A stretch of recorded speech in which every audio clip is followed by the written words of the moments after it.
going to be a good employer, you've got to be doing naturally anyway. We've got to be fair. We've got to offer natural justice. We've got to make decisions free of bias, and everybody's got to understand the basis of those decisions. So some transparency in the process. The good old days of marching down from the executive floor to make an announcement with regard to an employee's conduct, they're long gone. We need to follow a fair and reasonable process all the way through.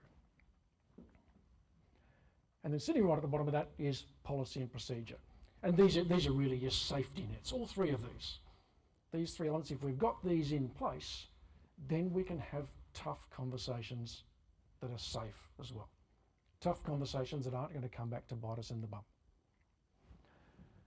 As part of pulling this presentation together, I had a chat with some of our advisors, and I rolled back over the last 12 months, and we had a look at what's some of the sort of really fundamental stuff that we've been asked to provide some guidance on for clients.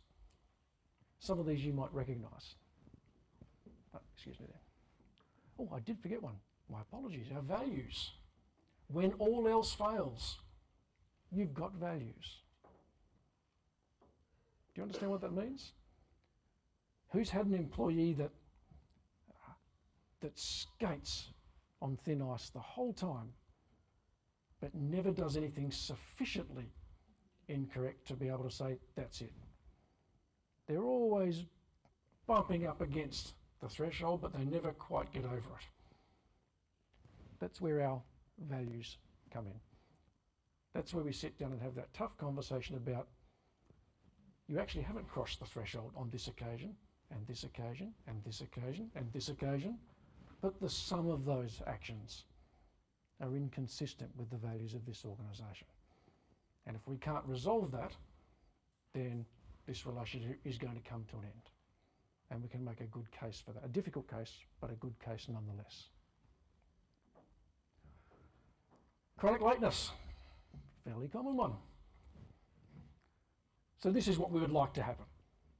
20 to 30 minutes late. We're going to sit down, we're going to have a quick chat, ask if there's any personal issues. If there's not, then we're going to say, well, we expect this not to happen again. Of course, that's not always the way it plays out. I'm sure some of you have had this happen before. Literally yesterday, I'm sorry to hear that. Missed deadlines, fails to complete tasks on time, time management training, we've adjusted the workload, we've done all the nice things to try and address this. Yep, unrealistic, you're not being fair, I'm just going to down tools, and now I'm going to create a bigger hassle than we had when we first started. Respectful communication. This is actually a really challenging one to deal with, because the definition of respectful communication is so open to interpretation. But of course, if everybody does it, misery loves company, and then we suddenly have a broader cultural problem as well, because in order to try to justify that conduct, they drag others into that pool as well.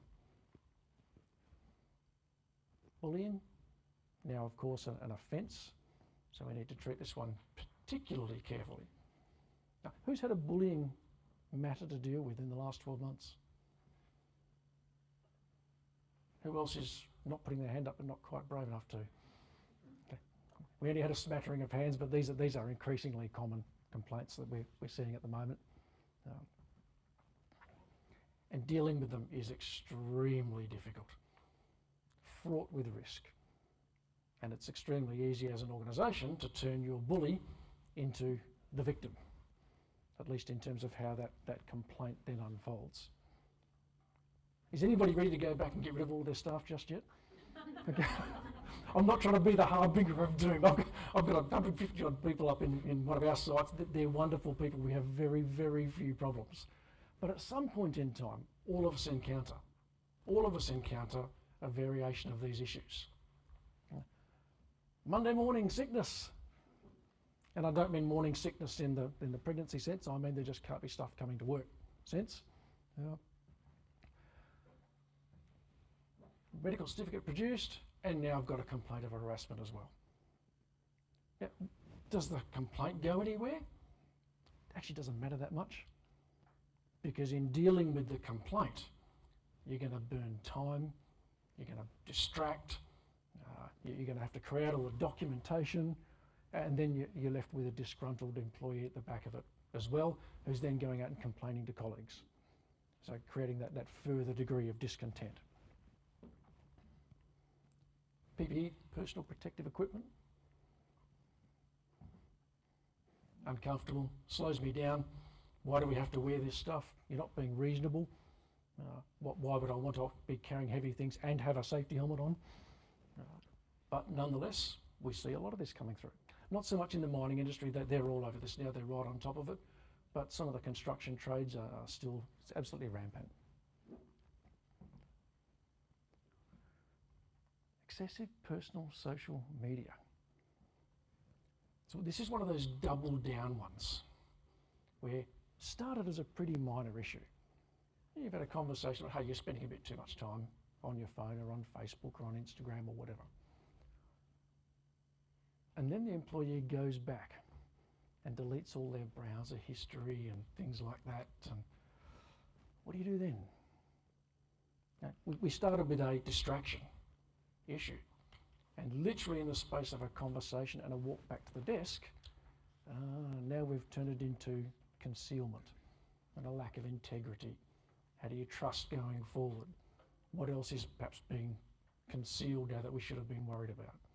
We start to see a bit of a relationship breakdown.